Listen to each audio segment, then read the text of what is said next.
It's very hard for people nowadays to realize there was a white, Christian, English-speaking immigrant group that was essentially seen as another race, so foreign that they could never be absorbed into the United States.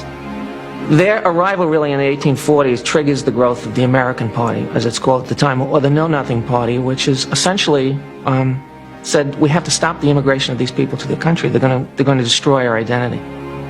They can never be loyal because of their loyalty to the Catholic Church. They don't want to work, they're shiftless, they're violent.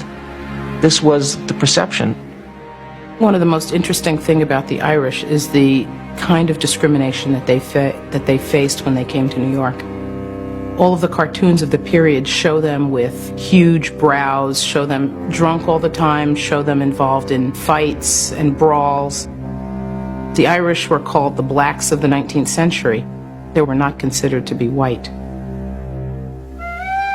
Ethnic conflict had already reached alarming levels on the streets of the city, when in the summer of 1845, a tragedy of unimaginable proportions in the Irish countryside sent a tidal wave of desperate people streaming towards New York. In the years to come, the influx of famine Irish immigrants would overwhelm the city's resources completely and change forever the social and political balance of the metropolis. The Great Migration begins in 1845. Between 1845 and 1855, you have 1 million people die in Ireland in the potato famine, the great defining event of modern Irish history. 2.1 million leave. Of the 1.5 that come to the United States, 1 million come across South Street in a 10-year period. And it's an immigration very unlike the immigrations that follow.